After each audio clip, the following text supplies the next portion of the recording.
Hello, this is the May post-board meeting update. I wanted to take a few minutes to update you on this wonderful board meeting. I really enjoyed this evening with the Board of Education, and I'm really proud of the work that we continue to do. We start off this evening at before the official board meeting started and had our retirement reception.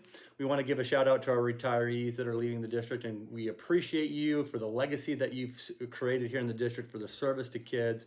There's no greater job and profession than being in education and impacting the lives of children. And please know that you are appreciated and supported. Again, we had a wonderful board meeting. One of the things that we discussed this evening is the importance of being engaged at the state level in terms of legislation. The board will be attending a legislative summit in June. We're trying to partner with our local representatives, state representatives, and state senators to be able to continue to promote and advance public education and advocate for our children and our schools. So if you know any state reps or senators, please reach out to them and advocate for the Reef Springs School District and public education in general. But we had a really good board meeting. I provided the board just a brief update on that legislation and also provided them some information regarding summer school. Summer school at this point, we are planning on not having masking at summer school, being that summer school is an optional activity. We will move forward with that approach. We're working with the health department, and trying to figure out what that will look like in terms of contact tracing, if that occurs, if any positive cases occur. But we are moving forward with optional masking. That is really regional, and if not statewide, that the majority of school districts are, since it's optional for summer, that we're getting rid of the masks.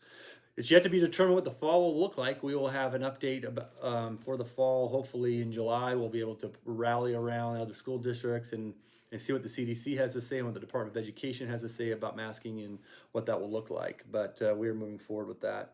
I provided the board a little bit of information, really no information about the budget, short that we're in the process of budget development, and we'll have a budget to present to them in the coming months. We are pursuing a construction manager at risk as part of our development of plans for construction projects to meet the needs of the strategic plan. And so we've already partnered with Dake Wells Architecture, who's helping in our design phases. And we are hopeful to bring a construction manager in pre-construction phase to help with that planning. What we've learned through the CMR process, is that ends up saving the district a considerable amount of money long term, because architects want to do one thing in terms of design, but contractors know exactly what can actually be done physically to a building. And so if they can partner and work together from the front beginning phases of our planning, then we'll be able to move forward. So we're excited about that. We are working, our architects and design team has already been meeting with employees of the school district to gather input and feedback about space and needs of space.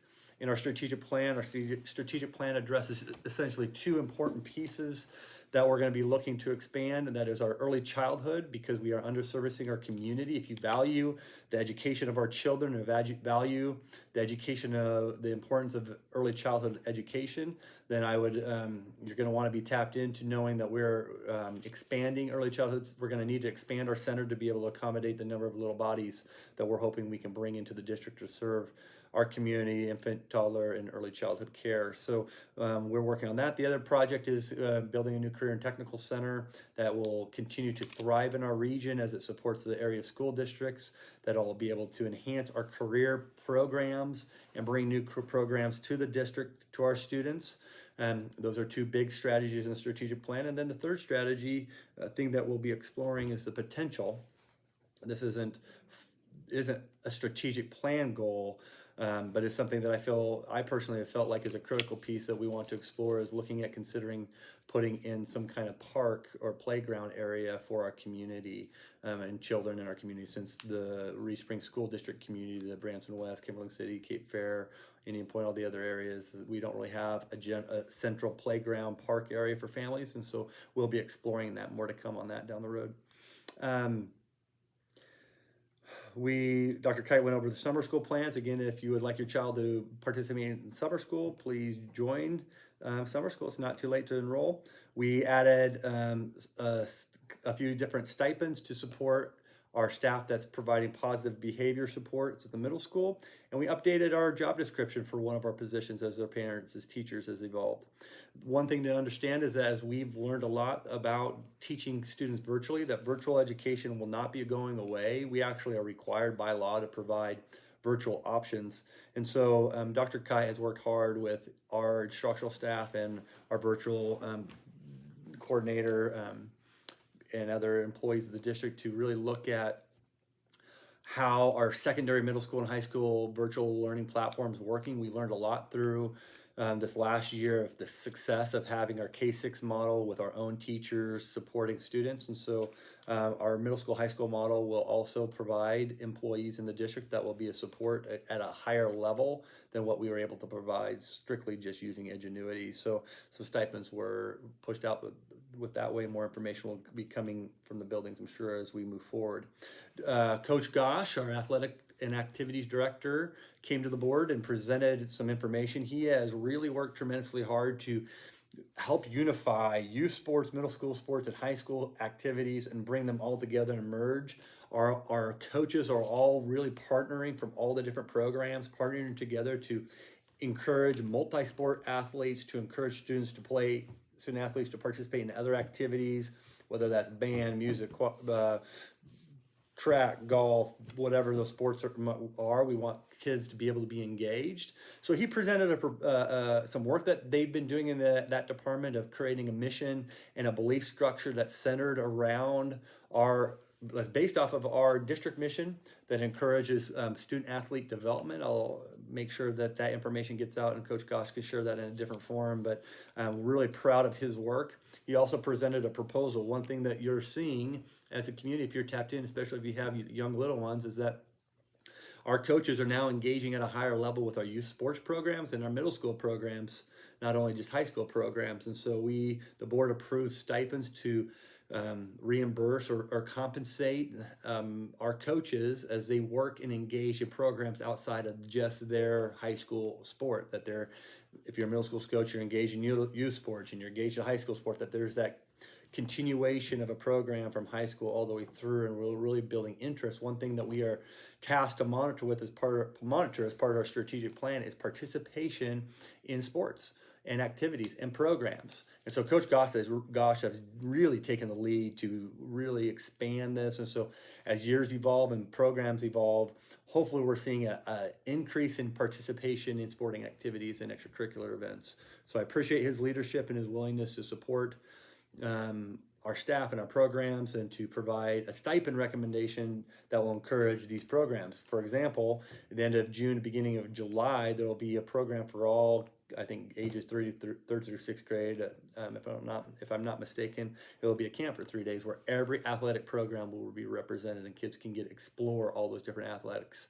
And so we're doing a lot of things in our staff to be able to meet the needs of our students. And the other thing that's exciting is that we are exploring. The board approved adding a stipend to begin the process of adding high school girls golf. We've had girls participate in golf on the boys side. They actually compete against boys, go from the boys tees. Coach Gosh has made the recommendation to add girls golf not next year, but the following year. Next year will be really the exploratory year, getting a coach identified, getting information out to girl athletes or female athletes so that they can participate. Really, really proud of that, and looking forward to providing another opportunity for our students to be able to be engaged in a wonderful activity. Really, that's pretty much it. There is no board meeting in July. That is canceled. We don't have board meeting in July, and a really great meeting. I am proud of our Board of Education. They have always and will continue to always be focused on the needs of our kids. We are focused on the academic being one of the most important things that we can do for kids, and help them grow. We appreciate all of your support, all that you do. We've wrapped up one of what I consider, and we would all probably consider, one of the most challenging school years in our country's history. To school teachers, employees have never gone through such a difficult time as educating kids during COVID with the uncertainties. I will continue to advocate for our kids. I will continue to advocate to keep kids in school, to ensure that we have students that are able to stay in, that are not getting quarantined all the time, and that we're able to teach them at a high level. We are concerned about our students and their ability to retain information as they're being kicked out of school for quarantine needs. And so we are praying and hoping that in August we can have a normal school year without the impact of quarantines that has had on our student body.